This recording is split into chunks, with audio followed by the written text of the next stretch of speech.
Kemarin kita ada membahas 6 generasi sebelum Rasulullah itu kan di situ mulai rusaknya syariat dari Nabi Isa Iya, mungkin. Nabi Ismail setelah Nabi Isa Eh, 400 tahun ya di atas Nabi Muhammad. otomatis dalam masa itu kan masa hampa itu, masa tidak ada Fitrah. nabi, tidak ada sang pencerah lah begitu. Apakah umat-umat yang hidup pada masa itu termasuk tidak ada pembebanan hukum dalam artian mereka tetap masuk surga atau mereka dianggap orang sesat? Itu yang pertama. Yang kedua, ajaran kita seperti Ustaz sebutkan tadi, setelah meninggal seseorang secepatnya Kuburkan. dikuburkan. Akan tetapi dalam sejarah kita membaca itu Rasulullah meninggal sampai beberapa hari tidak dikuburkan, justru lebih dipentingkan hal-hal lain mungkin. Kira-kira apa penyebab para sahabat itu sehingga istilahnya membiarkan Nabi begitu lama sehingga tidak cepat dimakamkan?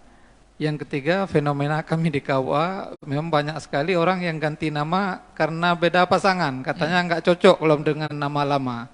Sehingga kadang-kadang pas ijab kabul pun kita pakai nama baru. Cuma itulah bermasalah di KTP, di apa semua itu memang merepotkan. Enggak apa-apa, saya katanya pokoknya di ijab kabul aja pakai nama itu biar cocok.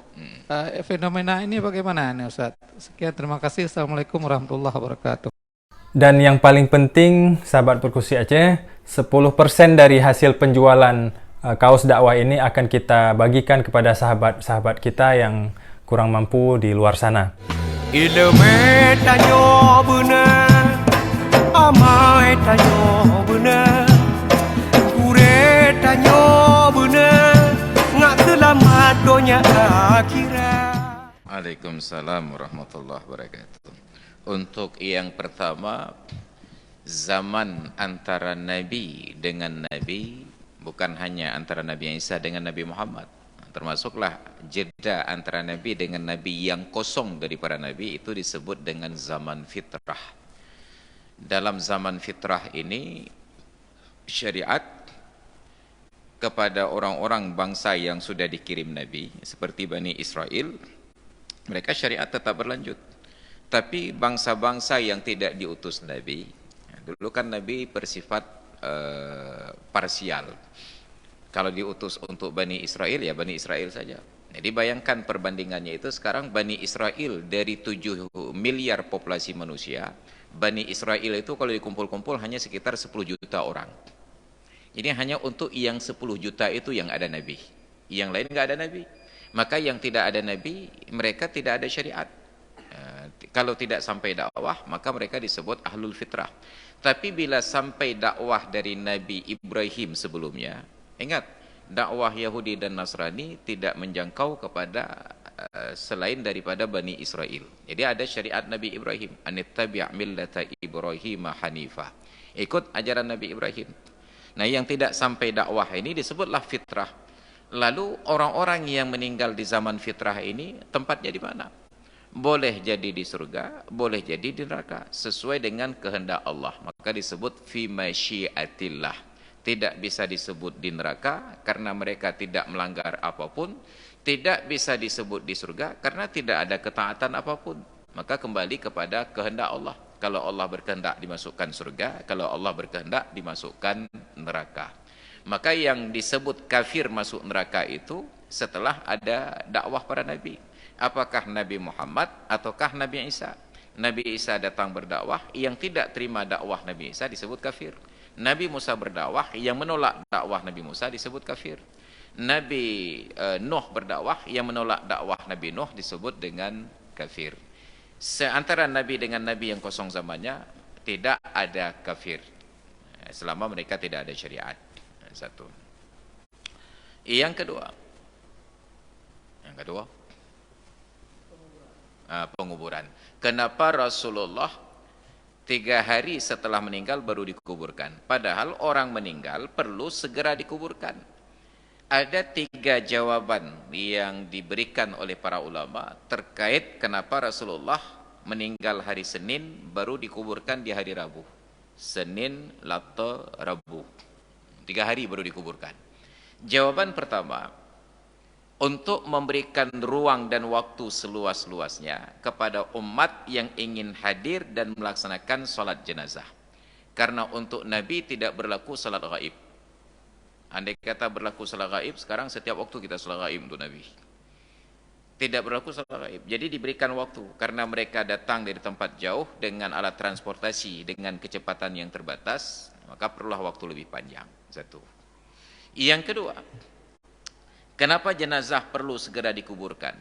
Karena jenazah setelah meninggal dunia cepat mengalami perubahan. Membusuk, berubah bau, berubah fisik, dan lain sebagainya. Dan perubahan itu tidak terjadi pada jenazah Nabi. Yang berubah pada jenazah Nabi hanya suhu badan saja, dari hangat menjadi dingin. Yang lain tidak berubah, tidak menjadi pucat, tidak ada bau, dan lain sebagainya. Tetap Nabi itu orangnya wangi dari hidup sampai meninggal dunia. Maka karena tidak ada kekhawatiran jenazah Nabi akan membusuk, ya dibiarkan. 3 hari itu tidak dibalsem, tidak ada pengawetan pakai mumi dan lain sebagainya. 3 hari di dalam rumah tidak ada perubahan apa-apa. Nyanci kebah hura bih umurnya oleh hurau. Baik terpegahlah rumahnya, batrah rumahnya dia jedong dah. Kenapa? Mulai dari baunya sampai perasaan orang yang lain sebagainya. Yang ketiga, ini terkait dengan kondisi sekarang. Kenapa Nabi tidak dikuburkan? Karena beliau saat itu menjabat sebagai pemimpin, presiden. Cuma dengan panggilan ya Rasulullah. Tidak baik presiden yang sudah ada dikuburkan sebelum ada penggantinya. Maka setelah terpilih Abu Bakar di hari Rabu tersebut, setelah pidato kepresidenan, agenda pertama beliau adalah menguburkan presiden yang sebelumnya. Maka agenda pertama Abu Bakar menguburkan jenazah Rasulullah. Karena itulah para ulama menyatakan agenda pemilu lebih penting daripada fardu kifayah yang lain. Maka kalau nanti di hari pemungutan suara di kampung Perada ada yang meninggal dunia, nyampelikot juledat. Atau kalau bisa diajak untuk memilih. Sebab di Aceh ini jangankan untuk memilih, dipilih bahkan dilantik. Dulu kan pernah ada orang meninggal dilantik jadi pejabat. Masa Abu Dr. Zaini dilantik jadi pejabat. Untung beliau sadar enggak mau datang. Kalau sempat beliau datang yang kacau cara pelantikan. Fulan bin Fulan nyopat lun katanya. Nyauru naib meninggal ya. Sudah setahun meninggal masih dilantik jadi pejabat. Jadi karena belum ada pengganti maka belum dikuburkan. Begitu ada pengganti langsung dikuburkan. Maka jangan pandang remeh pemilu. Itu adalah sebuah fardu kifayah. Kalau fardu kifayah mereka gaji orang lain macam legalitasnya tidak ada. Kalau hanya sebagian kecil, itu belum lagi ada kecurangan-kecurangan yang lain. Biasa kamu cekuk agak curang menan. Gecik Tuhannya tidak menang lebih. Cekuk kan. Ini menjadi masalah. Jadi itu untuk jawaban yang kedua. Yang ketiga, proses mengganti nama. Sebenarnya nama yang diinginkan itu bukan yang tertulis, tapi yang dipanggil. Karena nama adalah doa. Doa itu yang terucap, bukan yang tertulis. Maka silahkan secara administrasi tetap, tetapi dalam sebutan yang berubah. Cuma administrasi nanti menjadi masalah lagi. Nyapakan yang tertulisnya, yang terpegah aja. Jadi termasuklah pelakunya itu dulu saya. Saya ketika mau menikah, calon istri saya saat itu namanya Syarifah Idawani. Kata almarhum kakek saya, igatanan Masrul Aidi, dai ba ujung yang peraja kebu. Jadi Idawani nun ba ujung yang peraja keleng. Bertanya lah beliau, yang keleng pai main. Ada hurung kebu, ada huleh kebu. Habis jajah ke tengok apa. Saya ya kiban tamita lain abe, nyan yang kana untang hek tamita apa. Maki bancit tagantonan. Saya tanya lagi kiban tagantonan nak gap. Saya kata be jerat, tapi pakat lampu jerat je dah bergalah. Maka cari-carilah padanan-padanan yang sesuai. Saya Masrul Aidi, dai peraja kebu, cari-cari yang lain, hanan cocok. Terpaksalah dibuat jadi dari Syarifah Idawani menjadi Syarifah Aida. Maka kawinlah MID dengan S Aida. Kebu agam kawin dengan kebu inong. Lepas cocok dua, buat saya kanam kubang aja dah. Dan ternyata itu berpengaruh pada panggilan-panggilan tersebut. Panggilan ini yang penting, bukan administrasinya. Administrasi tetap selama itu tidak ada masalah. Kalau memang jadi masalah, maka baru perlu untuk diamandemen. Bila memang sepakat pihak pengantin perempuan, pihak pengantin laki-laki, tidak ada gugatan dari saksi, yang diketahui namanya idawani. Ketika ijab kabul, saya nikahkan kepadamu putri saya, Syarifah Aida. Protestasi. Nyo idawani pak Aida, enggak kadu lah. Du mana karu undang lintu kau pucat. Maunya dia mekaru, enggak kacau lah cara ya. Maka perlu ada kesepakatan. Jadi inti pada mengganti nama adalah pada panggilan, bukan pada tulisan yang nuhui. Kenapa? Karena nama adalah doa. Maka gat tahui, gat gamini li Allah, maka insya Allah ruh doanya diulang-ulang menjadi doa. Makanya dalam kasus untuk menyena urus-urus kawin bermasalah pada nama, ingatkan, kalau memang saksi sudah setuju, dua-duanya, wali setuju, pengantin laki-laki setuju, dan yang hadir tidak akan mengganggu, maka enggak perlu ganti administrasi. Oleh karena itu, prosesi pernikahan, anak perlu rame-rame dah bulan Jara baru lagi masih raya baulah awaknya. Jadi cukup nikah begitu saja, kabul selesai. Ini yang penting tentang ucapan. Jadi tentang administrasi itu apabila ada kesepakatan. Makanya saya di buku nikah itu ditulis oleh KUA telah menikah hari ini Senin 5 September tahun 2005 seorang pria berstatus perjaka nama Masrul Aida dengan seorang perempuan berstatus perawan nama Syarifah Aidi. Inilah KUA. Kenapa? Karena KUA masih berpikir tentang gender. Di Indonesia itu A untuk laki-laki, I untuk perempuan, saudara, saudari. Fikir lain agam bu Aida. Urinang karena urinang pegah ada ID, payah coret amandemen buku KUA. Masrul Aidi dengan Syarifah Aida. Maka hal-hal sederhana itu bukan syariat, tetapi adat yang berulang-ulang dan itu berpengaruh. Maka jangan pandang remeh kearifan dari orang tua. Dan saya sangat menikmati sekarang tekedi salah narnya tanya kalau lagi nyudip. Kakak menjadi kategori suami-suami takut isteri. Kapal olam dia. Baik, demikian. Assalamualaikum warahmatullahi wabarakatuh. Waalaikumsalam warahmatullahi wabarakatuh. Izin gure temanyang dua bohal, tapi mungkin nyo beda dari pembahasan. Silakan. Jadi yang pertama gure masalah zakat. Jadi kan dalam zakat mal kena dua bohal, dua boh objek, yaitu zakat emas dan zakat perak. Nah, tapi gure jino kan untuk perak sendiri yang kan harga kajomplang tak dengan me. Emas. Jino me 1 gram sekitar 1 juta menan. Tapi perak hana salah loncek sekitar 20 ribu 1 gram. Jadi menyenisap peraknya sekitar 600 gram berarti sekitar mesin apeng 12 jutanya nggak payah bayi zakat, mesin dapat timang rat perak. Jadi dengan kondisi jino, gure yang perak ngemeh jomplangnya pekeh mentang berlaku zakat peraknya. Yang kedua gure masalah jadi kan Allah na firman dalam Al-Qur'an hana selalu surah Al-Munafikun. Jadi nepegah bahwa apabila sidro hambanyan katruh hajai, maka Allah tidak mempercepat dan tidak memperlambat. Tapi gure beberapa hadis yang menyatakan bahwa ada beberapa amalan yang bisa memperpanjang umur, bisa menunda maut. Yang paling sering dadingan yang sedekah. Yang kiban dua masalahnya. Terima kasih. Nisab emas dan nisab perak. Emas 20 miskal, sedangkan perak 200 miskal. Maksudnya emas 30 mayam, maka perak itu 600 apa nanti? 30 mayam berarti 300 20. Jadi zaman dahulu kalaulah emas sekarang nilainya sekitar 1 juta per gram, maka sungguh sepatutnya harga perak itu sekitar 100.000 per gram. 1 berbanding 10. Maka 1 dinar dulu adalah 10 dirham. Dirham mata uang perak, sedangkan emas dinar mata uang emas. Dasarnya berlaku dua-dua. Hanya dulu benar-benar wujud fisik. Uang dulu adalah emas dan perak. Sedangkan uang sekarang bukan lagi emas dan bukan lagi perak, tetapi sudah uang giral dan uang kartal. Sudah pakai uang kertas, bahkan sekarang sudah cashless community. Wahana pakai peng tunai li, hanya bentuk angka-angka saja yang tertera. Namun bangsa-bangsa di dunia bersepakat bahwa nilai uang ditentukan dengan kadar emas, bukan dengan kadar perak. Maka mata uang sebuah negara ditentukan dengan cadangan emas yang dimiliki oleh bank sentralnya. Artinya, kalau sekarang saya punya uang 10 juta, uang itu tertulis bank notes, catatan dari banknya, berarti lagi kwitansi mentangnya.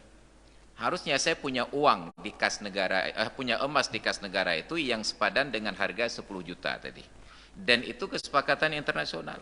Kenapa terjadi melonjaknya harga emas, terjadi inflasi? Karena Amerika cetak uang suka-suka. Mereka ketika sudah defisit cetak uang lah. Orang lain hanya cetak peng, yang cetak peng untuk Amerika guys, nyandung cerong wae. Itu yang lebih pengepi hanjuruk-juruk tu. Mereka boleh cetak uang sembarangan. Dan mata uang mereka dipakai di seluruh dunia, apalagi dulu ada perjanjian petrodolar. Minyak hanya boleh dijual beli dengan menggunakan dolar. Makanya terkenal lah kalau semua sebagai kota petrodolar. Petro kayak hijau, dolar kayak hijau kayak dengan luhur.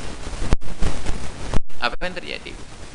Meningkatlah harga emas sebab Amerika terus mencetak uang. Ketika uang semakin banyak, emasnya tidak bertambah, artinya terjadi inflasi.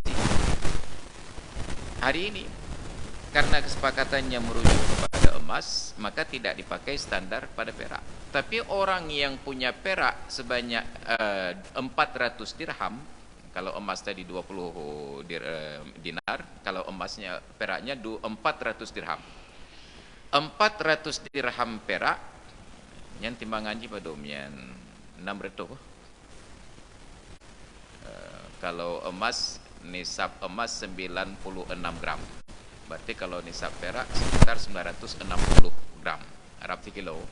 Yang punya perak 960 gram, dia sudah sampai nisab. Wajib dikeluarkan nisabnya 2,5%. Sedangkan uang tidak mewakili nilai perak. Uang itu mewakili nilai emas.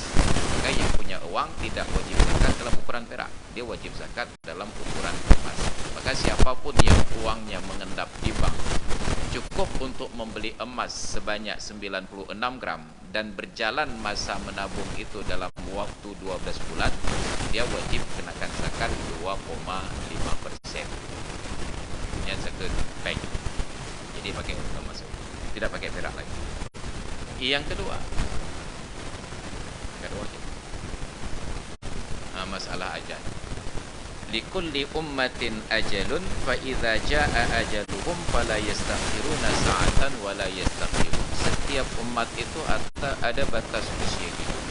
Apabila ajal itu sudah datang, fala yastakhiruna minhu syai' wal fala yastakhiruna syai'an wa la yastaqdimun. Tidak bisa ditunda sedikit pun dan tidak bisa dipercepat. Jadi lebih dahulu ditunda daripada dipercepat. Kenapa? Rata-rata manusia ingin ditunda matinya. Tapi kenapa ada dipercepat? Karena ada sebagian mau dipercepat. Termasuk yang kemarin di Tanjung Selamat. Itu dipercepat. Enggak bisa lebih cepat kecuali sudah tiba waktunya. Ada hadis Nabi. Salah satunya itu hadis yang sahih yang menyatakan man sarrahu ayyubsata lahu fi rizqihi wa yunsa'a lahu fi atharihi falyasil rahimah. Barang siapa yang senang umurnya dipanjangkan dan rizkinya dilapangkan, maka hendaklah dia bersilaturahmi. Nanti ada silaturahmi, ada sedekah dan lain sebagainya. Itu bisa memperpanjang umur. Nah pertanyaannya, apakah ayat dan hadis ini tidak kontradiksi? Tidak bertentangan bahasa kerenji. Yang coba ngomong biasa bukan kontradiksi. Ya. Kata para ulama, tidak. Ayat dan hadis ini tidak bertentangan. Tapi pemaknaan para ulama ada dua. Yang satu menyatakan ketika bersilaturahmi bertambah umur, ada yang memahami bertambah secara harfiah. Yang seharusnya meninggal hari ini karena dia bersilaturahmi enggak jadi meninggal hari ini. Yang satu lagi memahami secara maknawi. Makna bertambah itu bukan usia mati ditunda, tetapi dimaksimalkan manfaat di dalam hidup. Yang seharusnya kehidupan umur 40 tahun itu hanya bisa jadi kecil, Tapi karena dia silaturahmi, karena dia bersedekah dan amalan yang lain, akhirnya menjadi camat, jadi bupati. Mafaudin. Yang harusnya usia 40 tahun dia hanya jadi murid, tapi karena silaturahmi, karena sedekah dan sebagainya, naik menjadi guru. Nah, untuk yang pertama, timbul gugatan. Bagaimana mungkin Allah Ta'ala mengubah catatan? Padahal saat kita 4 bulan di dalam rahim, berbentuk janin, sudah ditulis tanggal lahir dan tanggal mati. Apa penjelasan para ulama? Yang tidak berubah itu ilmu Allah. Sedangkan yang tercatat oleh malaikat boleh berubah. Apa bandingannya? Saya pemilik toko. Nah, Pak Mahdi lah pemilik toko. Nah, toko yang muka elektronik kan. Makanya disebut Mahdi SE, Sony Elektronik. Sony Ekonomi. Saya datang berbelanja. Enggak tahu bahawa itu beliau pemilik toko. Setelah beli sebuah alat elektronik, mungkin harganya 1 juta. Laki kurang muka bawah ibabah. Kurang tu kurang terbaik aja tengok buat. Ada apa bayu? Kedih batoke. Saya datanglah ke beliau. Sampai pupuk kena tengok. Hana aja blaunya. Oh nyana blau. Pada bergahayum. 3 juta. Kalau laki kurang, ka. Pada ibi 3 kurang terbaik. Hai pilih. Kurang tu. Itu yang diketahui oleh staf-staf beliau, maksimal boleh dikurangi hanya 900.000. Kakak punya keran dengko je 800.000. Kenapa? Ada catatan lain pun bak beliau, hanya 800 macam lebah. Tapi jepat yang staf-staf beliau tidak boleh jual di bawah 900.000, hanya boleh kurang 100. Tapi beliau sebagai pemilik toko boleh kurangi 200. Kan je benar? Maka Allah katakan kepada malaikat, wahai malaikat, catat, nyan masrul nyan umur dia 50 tahun. 50 tahun dia meninggal. Lalu dalam hidup saya bersilaturahmi lah, bersedekah dan lain sebagainya. Diberikan tambahan oleh Allah. Kalau mereka, ya Allahnya kata watak baiklah. Karena dia bersilaturahmi, ditunda. Itu makna dari pendapat yang menyatakan memang ditunda kematian. Jadi catatan malaikat itu masih mungkin berubah, tapi ilmu Allah tidak berubah. Sedangkan yang kedua yang diamini oleh jumhur ulama, tidak tertunda kematian, tetap kalau sudah tiba waktu mati, mati. Tetapi masa hidupnya itu manfaatnya dilebihkan oleh Allah Ta'ala. Itu makna yang kedua dari bertambah umur. Semoga panjang umur. Mau orang lewatnya galak mula-ulau. Mamanya panjang umur, hana muhuhu gila igap ni ko. Fikir lagi panjang dalau. Memang masyarakatnya masyarakat ulau-ulau. Demikian. Baik, hadirin dan hadirat sekalian yang dirahmati Allah. Demikian pengajian kita di malam ini. Mudah-mudahan jadi ilmu yang bermanfaat. Wallahu a'lam bis-shawab wa ilaihil marji'un wal ma'ab. A'udzu billahi minasyaitonir rajim. Bismillahirrahmanirrahim. Alhamdulillahi rabbil alamin wassalatu wassalamu ala sayyidina Muhammad wa ala alihi wa sahbihi ajma'in. Allahumma rzuqna fahman nabiyyin wa hifdzal mursalin wa ilhamal malaikatil muqarrabin. Allahumma 'allimna 'ilman yanfa'una wanfa'na bima 'allamtana wa zidna 'ilman wa fahman wa alhiqna bis salihin. Rabbana ighfir lana dhunubana wa liwalidayna warhamhuma kama rabbayana shighara. ولجميع المؤمنين والمؤمنات والمسلمين والمسلمات الأحياء منهم والأموات إنك سميع قريب مجيب الدعوات يا قاضي الحاجات اللهم اجعل جمعنا هذا جمعا مرحوما وتفرقنا من بعده تفرقا معصوما ولا تجعلنا ولا فينا شقيا ولا محروما اللهم تقبل منا دعاءنا إنك أنت السميع العليم وتب علينا إنك أنت التواب الرحيم ربنا آتنا في الدنيا حسنة وفي الآخرة حسنة وقنا عذاب النار وصلى الله على سيدنا محمد وعلى آله وصحبه أجمعين والحمد لله رب العالمين الفاتحة أعوذ بالله من الشيطان الرجيم بسم الله الرحمن الرحيم الحمد لله رب العالمين الرحمن الرحيم الصراط المستقيم صراط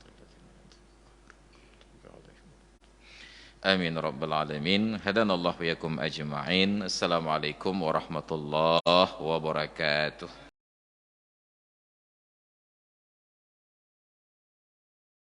Asik juga ya melodi akustiknya.